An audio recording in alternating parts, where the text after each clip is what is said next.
My stepfather said I'd never amount to anything without the family money, so I bought the family business and fired him. I was 16 when Robert Sterling married my mom and moved us into his mansion. He owned Sterling Construction, the biggest contracting company in multiple counties in the region. At family dinners, he'd lean back in his leather chair, swirling his whiskey, talking about legacy and bloodlines like some kind of king. "This business stays in the family," he'd announce, pointing his glass at Kyle. "Real family." The message was crystal clear. I wasn't real family. My biological father had died when I was 8. Mom struggled for years before meeting Robert Sterling at her grief support group. At first, he seemed like a savior, paying off our debts, moving us out of our cramped apartment into his sprawling estate. But the honeymoon phase ended quickly. When I graduated high school with a 4.2 GPA, Robert Sterling offered me a job in the warehouse, minimum wage, loading trucks at 5 a.m., while his biological son, Kyle, got the corner office despite barely passing local community college. "You should be grateful," Robert Sterling said when I asked about advancement opportunities. "Without our name, you're nothing. No connections, no money, no future. At least I'm giving you honest work." Kyle smirked from behind his desk, feet up, playing games on his computer. That night, I made a decision that would consume the next 12 years of my life. I enlisted in the Army Corps of Engineers the following Monday. Spent 4 years learning construction from the ground up. While Kyle partied through college on daddy's dime, I was building bridges in Afghanistan, learning real leadership under pressure. Used my GI Bill for civil engineering at a large state university, graduated summa cum laude while working graveyard shifts at Stonecrest Engineering, Robert Sterling's biggest competitor. Robert Sterling laughed when he heard about my degree. "Playing in the dirt won't make you family, boy." By 25, I was running major projects for Stonecrest. By 30, I was partner, specializing in fixing the messes Sterling Construction left behind. Every bid we won, every contract we stole, I thought of Robert Sterling's words. Last month, Robert Sterling had a massive heart attack during a board meeting. While he recovered, Kyle ran the company straight into the ground. 3 major lawsuits, 2 OSHA safety violations, and a sexual harassment claim that made the local news. Their biggest investor, Oakwood Development, pulled out completely. The bank called in their loans. Sterling Construction was hemorrhaging money faster than a burst pipeline. That's when I made my move. I'd been quietly courting their clients for years, building relationships, proving our superior work quality. When I offered to buy Sterling Construction for 60 cents on the dollar, the desperate board didn't hesitate. The closing was yesterday. Today was my first day as CEO. I walked through the front doors at exactly 8 a.m. past the lobby, where my high school photo still wasn't displayed with the other family pictures. Just Robert Sterling, Kyle, and Robert Sterling's father who'd started the company. Robert Sterling's assistant, Emily, looked confused when she saw me in a 3-piece suit. "He's in his office," she said nervously. "But he's not expecting any appointments this early." "Oh, he's expecting me," I said, straightening my tie and checking my watch. "He just doesn't know it yet." I pushed open his office doors without knocking. Robert Sterling sat behind his massive oak desk, the same one where he'd signed my minimum wage paperwork 16 years ago. He looked up, annoyed and pale from his recent hospital stay. "What the hell are you doing here?"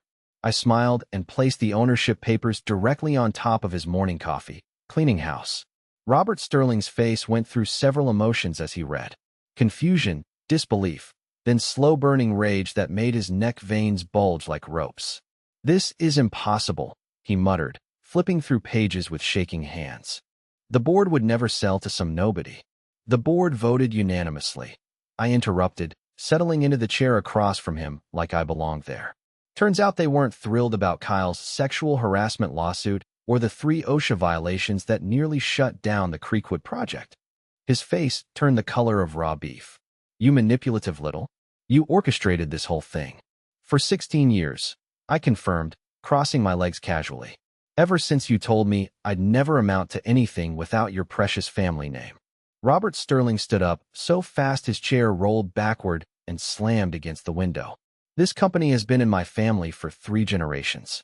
My grandfather started it with his bare hands during the Depression. You can't just waltz in here. And actually, I can. I did. And now I need to discuss your severance package." The word severance hit him like a physical blow. His mouth opened, and closed like a fish gasping for air. You're firing me. Effective immediately. I pulled out a prepared manila envelope, sliding it across the desk. 2 weeks' pay is required by state law. Your company car keys, building access card, company credit card, and corporate American Express need to be surrendered before you leave today. For a moment, I genuinely thought he might have another heart attack. His left hand clutched his chest, and his breathing became labored and wheezy. 16 years, he wheezed, leaning heavily on the desk. 16 years. I put a roof over your ungrateful head, fed you, clothed you, gave you opportunities you never would have had, and reminded me every single day that I wasn't really family. I said, keeping my voice steady and professional, that I was nothing without your name, that I should be grateful for scraps. The office door burst open and Kyle stumbled in, looking like he'd been up all night drinking. His hair was disheveled, his shirt wrinkled, and he reeked of alcohol and cheap perfume. Dad, what's going on? Security called and said. He stopped mid-sentence when he saw me sitting in the client chair like I owned the place, which technically I did now. What's he doing here? Kyle demanded, pointing at me with a shaky finger. Explaining your severance package, I said pleasantly, pulling out a second envelope. 2 weeks' pay, same as your father. Company property needs to be returned by 5 p.m. today. Kyle's bloodshot eyes darted between me and Robert Sterling. Severance? What the hell is he talking about? Show him the papers, I told Robert Sterling. Kyle snatched the ownership documents, his lips moving as he struggled to read the legal language. I watched comprehension dawn on his face like a slow-motion train wreck. This can't be legal, he said, his voice cracking. You can't just steal our company. I didn't steal anything. I purchased it through proper legal channels after your mismanagement drove it to the brink of bankruptcy. Mismanagement? Kyle's voice shot up an octave. I've been working here for 3 years. I cut him off.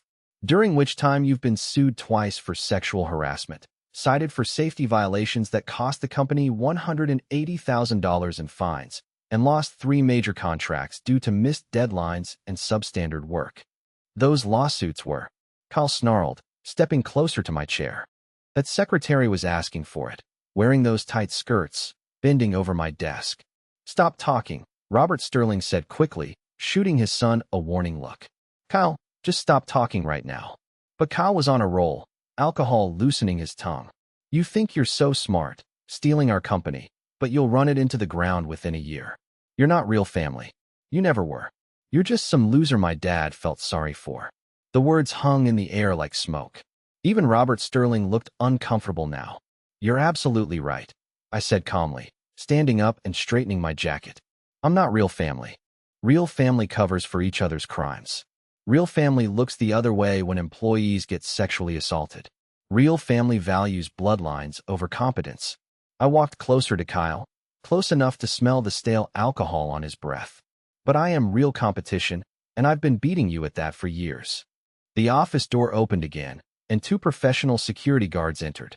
Not Robert Sterling's usual rental cops, but real professionals I'd hired that morning. Gentlemen, I said to the guards, please escort these 2 off the property. They're no longer employed here and need to collect their personal belongings under supervision. Kyle started to argue, but one of the guards, a former Marine who looked like he could bench press a truck, stepped forward with his hands clasped behind his back. Sir, we can do this the easy way or the hard way. Your choice. Robert Sterling put a restraining hand on Kyle's arm. Let's go, son. We're done here. As they reached the door, Robert Sterling turned back one last time. His face had aged 10 years in the past hour. This isn't over, he said quietly. Yes, it is, I replied, settling into his chair. My chair now? It's been over for years. You just didn't know it yet. After they left, I called Emily into the office. Emily, I need you to schedule an all-hands meeting for 10 a.m. in the main conference room. Everyone, office staff, foremen, project managers, even the crew leads if they can get here from job sites. She nodded eagerly. In 20 years of working for Robert Sterling, she'd never been asked for input or treated with basic respect. Should I order coffee and donuts? She asked hesitantly. Absolutely. This is going to be a long meeting, and we have a lot to discuss. By 10 a.m., the conference room was packed. Some people stood along the walls because we'd run out of chairs. Foremen, still covered in concrete dust, sat next to office administrators in pressed shirts. I'd never seen the entire company in one room before. Some of you have been here longer than I've been alive, I began, looking around the room at faces, both familiar and new. You've built this company with your sweat, skill, and dedication. Under new management, that work will finally be valued and rewarded properly. A murmur rippled through the crowd. First, let's address the elephant in the room. Yes, I've purchased Sterling Construction. Yes, Robert Sterling and Kyle are no longer with the company. And yes, this means significant changes are coming. David Sanchez, the crane operator Robert Sterling had threatened to fire for questioning unsafe practices, raised his hand. What about the projects Kyle screwed up? The Oakwood job is a complete nightmare. We're 3 weeks behind schedule, and the foundation work has to be completely redone. I've reviewed all active projects, I said, pulling up a presentation on the wall-mounted screen. Oakwood will be completed correctly, even if it takes longer and costs more initially. Our reputation depends on delivering quality work, not cutting corners to boost short-term profits. I clicked to the next slide, showing a detailed breakdown of every active project, their current status, and proposed remedies. The Creekwood project will undergo complete environmental remediation. Yes, it'll cost us $200,000, but it's better than the federal investigation we were heading for. John Thompson, a foreman who'd been with the company for 15 years, spoke up. What about the rest of us? Are there going to be layoffs? No layoffs for performance-related reasons. In fact, I'm implementing immediate changes that will benefit everyone in this room. I clicked to the next slide. New company policies and benefits effective immediately. Profit sharing for all employees after 6 months of employment. Safety bonuses for accident-free projects. Educational reimbursement for anyone wanting to improve their skills. Promotion based on merit and performance, not family connections. The room buzzed with excitement. These were benefits they'd never dreamed of under Robert Sterling's leadership. Additionally, we're implementing a zero-tolerance policy for sexual harassment, discrimination, and workplace bullying. Everyone will undergo professional training, including management, especially management. I looked directly at several of the older foremen who'd been part of the boys' club culture. We're also establishing an anonymous reporting system for safety violations and workplace issues. No one should ever fear retaliation for raising legitimate concerns. Emily raised her hand. What about administrative changes? Personnel? You keep your job, Emily.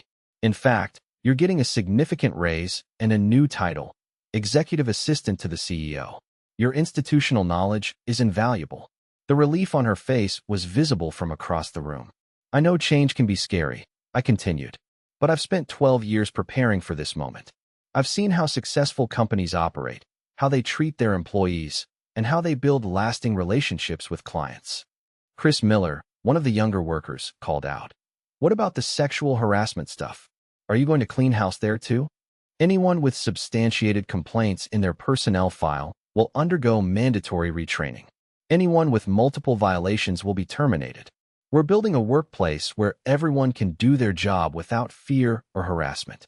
The meeting lasted 2 hours. People asked questions about everything from vacation policies to equipment upgrades. For the first time in company history, employees felt heard. As the crowd dispersed, David Sanchez approached me. I just wanted to say thank you. Robert Sterling would have fired me last month for complaining about the unsafe scaffold on the Oakwood project. 3 guys could have been seriously hurt. That's exactly why those reports are important, I said. Safety isn't negotiable. Over the next weeks, word spread through the construction industry like wildfire. Sterling Construction had new leadership, new standards, and new integrity. 3 major developers who'd stopped using Robert Sterling's company called within the first month. Oakwood Development, ironically, the investor who'd pulled out, wanted to discuss a new project. We heard about the changes, their project manager explained during our meeting. The commitment to quality and safety. That's the kind of partner we want. The local newspaper ran a front-page story. Family business gets fresh start under new leadership. They interviewed employees who praised the improved workplace culture and transparent management style. It's like working for a completely different company, Emily told the reporter. We actually have a voice now. The article included a photo of me standing in front of the company headquarters with a group of employees. Everyone was smiling, something that had been rare under Robert Sterling's reign. But not everyone was happy with the changes. Robert Sterling tried to start his own competing construction firm, calling it Legacy Builders and marketing himself as an experienced industry veteran, but no bank would finance him. The OSHA violations, EPA investigation, and sexual harassment lawsuits had made him toxic to lenders. He also tried to recruit former Sterling employees, promising them higher wages and a real family atmosphere. Only 2 people left, both friends of Kyle's who'd been part of the workplace harassment problem. Kyle bounced between jobs for months, unable to explain the gap in his resume without admitting he'd been fired from his own family's company. Finally, he took a position as an assistant project manager at a small firm in Florida, far from anyone who knew his history. Mom called me 3 weeks after the takeover. Robert Sterling says you humiliated him in front of the entire company, that you planned this revenge for years. I planned to succeed for years, I corrected. Robert Sterling's humiliation was his own doing. He's your stepfather. He raised you, gave you opportunities. He housed me and made sure I knew I wasn't really family every single day for 16 years, I said. There's a difference between raising someone and tolerating their presence. Mom was quiet for a long moment. I could hear Robert Sterling in the background, probably coaching her on what to say. He's talking about contesting the sale. Says you manipulated the board, used inside information. The board made a business decision based on financial performance and legal liability. If Robert Sterling wants to contest it in court, that's his choice.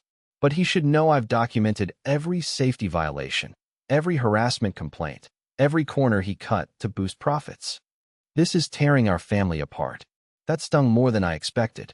Despite everything, Mom had always been caught in the middle, trying to keep peace between Robert Sterling and me. No, Mom. Robert Sterling tore our family apart 16 years ago when he decided I wasn't good enough to be part of it. I just stopped pretending otherwise. 6 months later, Sterling Construction had its best quarter in 5 years. The Oakwood project finished early and $50,000 under budget. 3 more major contracts were signed, including a $2.3 million municipal building project. I hired Samantha Lee as head of HR, a woman with extensive experience in workplace safety and equality. Sexual harassment training became mandatory for all employees, from entry-level workers to senior management. Safety violations dropped to 0. Employee turnover fell to the lowest rate in company history. The anonymous reporting system resulted in several process improvements and 1 termination for theft. Morale was so high that employees voted to give me a plaque that read, "To the boss who listens." It sits on my desk where Robert Sterling's picture of Kyle used to be. The success attracted attention from industry publications. Construction Today ran a feature article titled, "How New Leadership Transformed a Struggling Family Business." They highlighted our safety record, employee satisfaction, and rapid financial turnaround. The reporter asked about my background in the transition from the previous management. "Change is never easy," I said diplomatically. "But sometimes it's necessary for growth and improvement." Robert Sterling was quoted in the same article, though his comments were relegated to a small sidebar. "I built that company from nothing," he said. "Some people don't appreciate family loyalty or tradition." The contrast was stark. My interview focused on employees, safety, and future growth. His was bitter complaints about the past. A year after the takeover, I received an unexpected visitor. Isabella Garcia, a recent civil engineering graduate, sat in my office with her resume and a determined expression. "I heard you judge people by their work, not their connections," she said.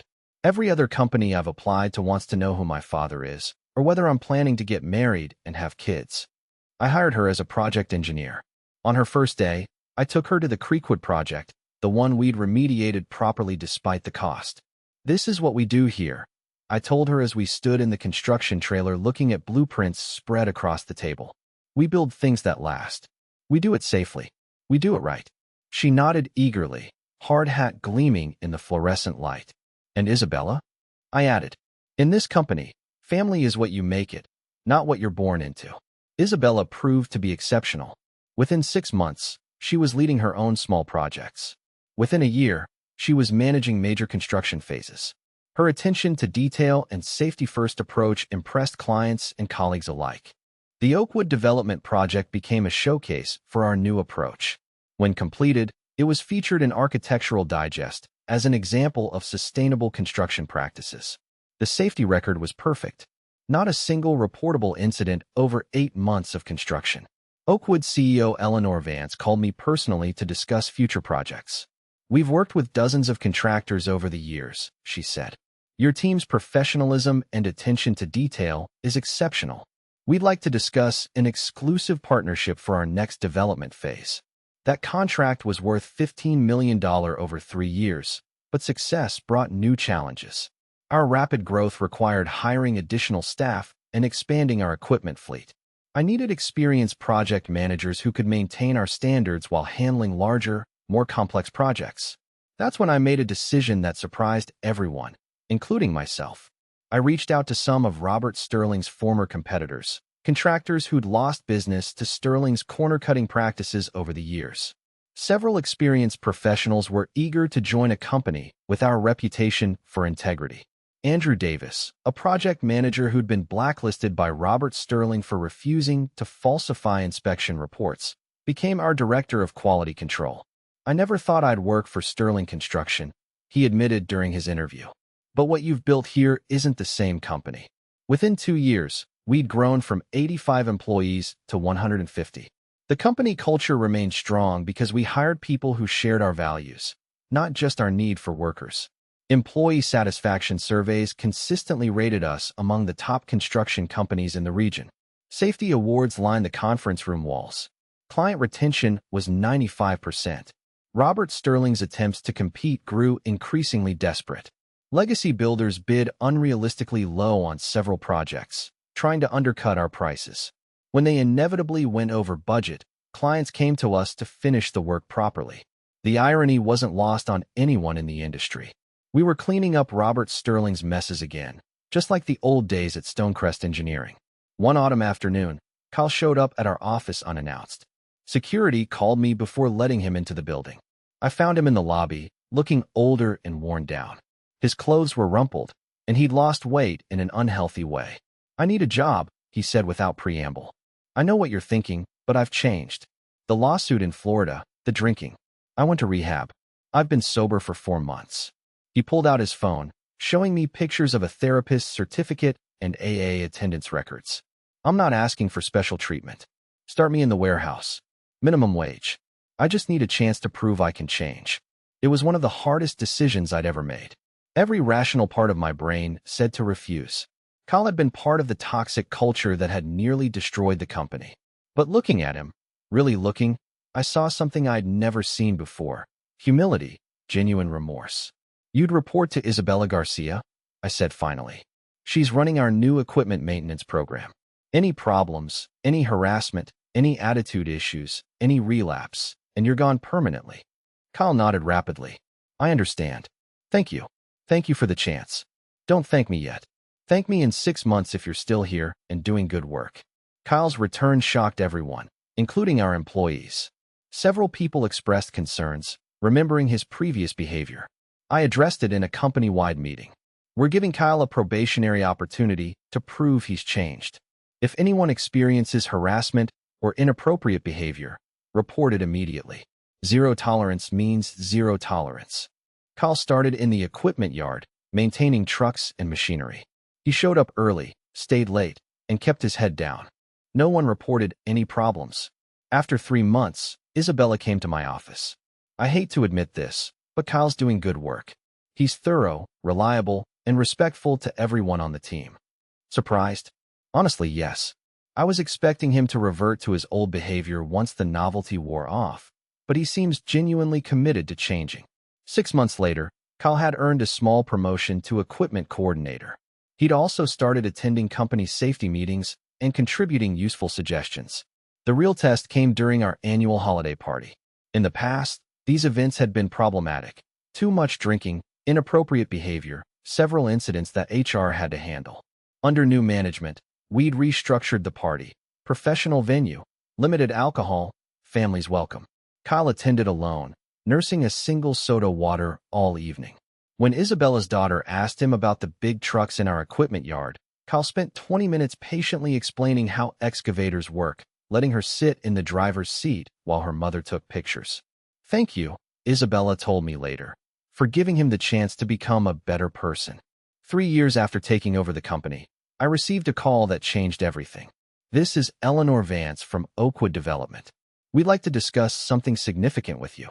When I arrived at her office, I found not just Eleanor Vance, but representatives from 3 other major development companies.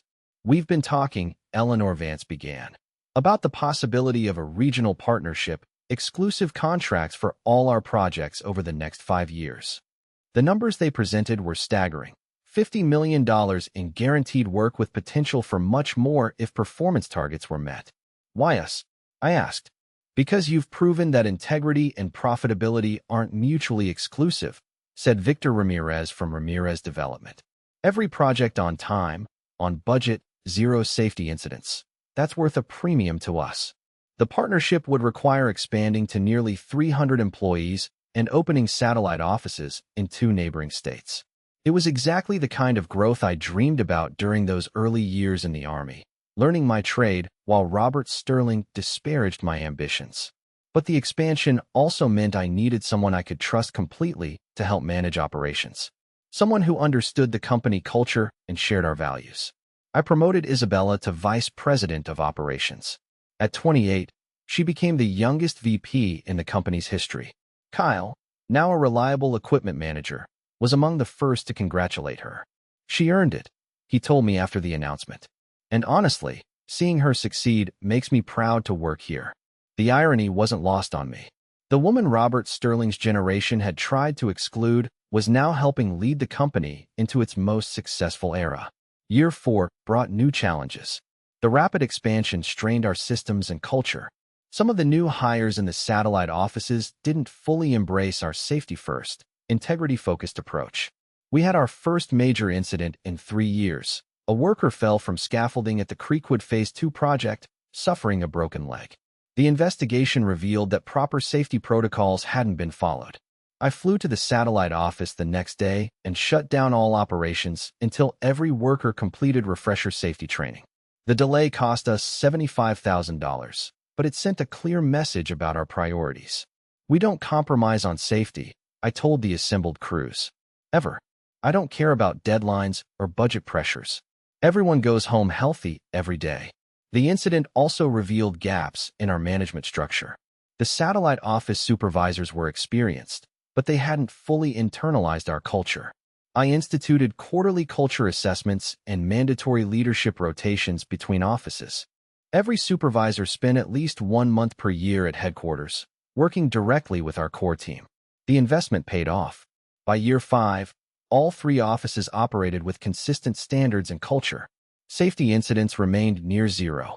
Employee satisfaction stayed high across all locations.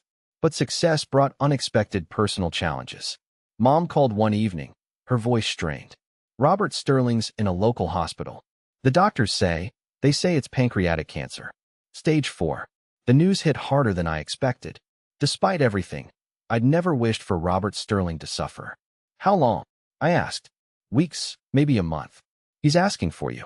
The hospital smelled like disinfectant and despair. Robert Sterling looked frail in the narrow bed, attached to machines that beeped and hummed. The proud, domineering man who'd controlled my adolescence was gone, replaced by someone who looked fragile and scared. I didn't think you'd come, he said when I entered the room. Mom asked me to. We sat in uncomfortable silence for several minutes. Finally, Robert Sterling spoke. I was wrong about you, about a lot of things. Let me finish. I was threatened by you from the beginning. Smart kid, motivated, reminded me of myself at that age. But you weren't my blood, and I couldn't handle the idea that you might be better than Kyle. He coughed, a harsh sound that seemed to hurt. I spent 16 years trying to keep you small because I was afraid you'd eclipse my son. Turns out, that's exactly what happened. Kyle's doing well now, I said. He's changed. Really changed. Robert Sterling's eyes widened. You hired him? Gave him a chance to prove he'd grown up. He earned his place on the team.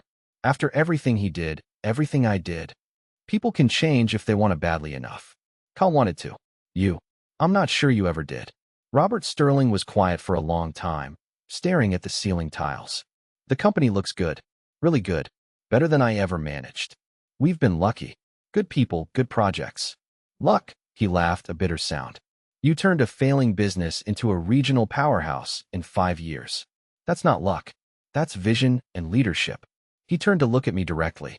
I'm proud of what you've built. Proud of who you became. I should have said that years ago, Michael, and I'm sorry for all of it. For making you feel unwelcome in your own home. For telling you that you'd never amount to anything.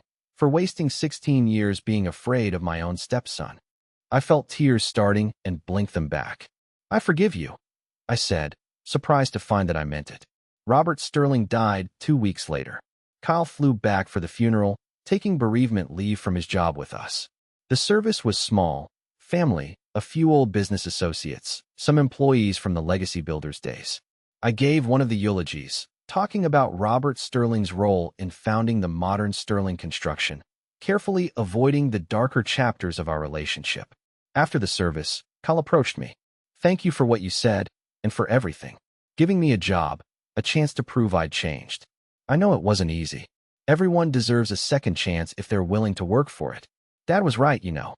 You became everything he was afraid you'd become, everything he wished he could be.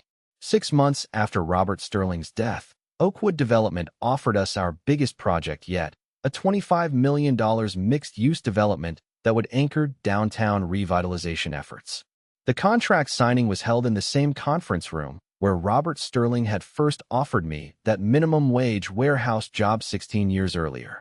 Standing at the head of the table, surrounded by employees who trusted me and clients who respected our work, I thought about the scared teenager who'd enlisted in the Army rather than accept Robert Sterling's limitations. That kid could never have imagined this moment. Leading a company of 300 people, partnered with the biggest developers in the region, financially secure beyond anything Robert Sterling had ever achieved.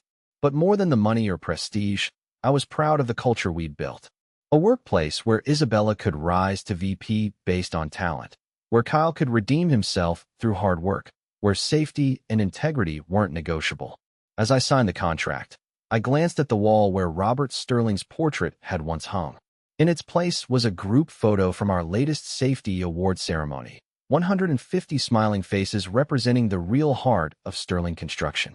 After the clients left, I found myself alone in the conference room, looking out at the construction yard where I had once loaded trucks for minimum wage.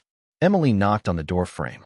The new business cards arrived, she said, handing me a box. Thought you might want to see them. I opened the box and pulled out a card. Michael Sterling, Chief Executive Officer, Sterling Construction, building excellence together. For the first time, my last name was printed on a Sterling Construction business card.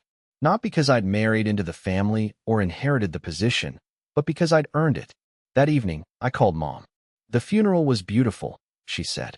Robert Sterling would have been pleased. How are you doing? Really, better than I expected. The house feels empty, but peaceful for the first time in years. Peaceful. What will you do now? I was thinking about traveling, maybe visiting you at the office, seeing what you've built. I'd like that, Mom. Yeah, I'm proud of you. I should have said that years ago, but I'm saying it now. I'm proud of the man you became and the business you've built. After hanging up, I walked through the office one more time before heading home. The desks were empty, computers sleeping, but evidence of our success was everywhere. Project photos lined the walls. Safety awards filled display cases. Employee recognition certificates covered an entire bulletin board. In my office, I sat at the desk that had once been Robert Sterling's throne of power. The ownership papers that had started this journey were framed on the wall, not as a trophy, but as a reminder of how far we'd all come. Tomorrow would bring new challenges, new projects, new opportunities to prove that success built on integrity and respect was more lasting than anything achieved through fear and favoritism. But tonight, I allowed myself a moment of satisfaction. Robert Sterling had been wrong about everything that mattered. I'd amounted to something without the family money. I'd built something better than he ever imagined. And I'd done it by becoming exactly the kind of leader I'd wished for when I was 16 and loading trucks at 5 a.m., dreaming of something better. The company that had once been Robert Sterling's legacy was now something entirely different. A place where talent was rewarded, safety was paramount, and family was defined by commitment and respect rather than bloodlines. Robert Sterling said I'd never amount to anything without the family money. He was wrong. I'd amounted to everything because I'd learned to build my own family, my own legacy, and my own definition of success. And that, more than any dollar amount or business achievement, was worth everything I'd sacrificed to get here.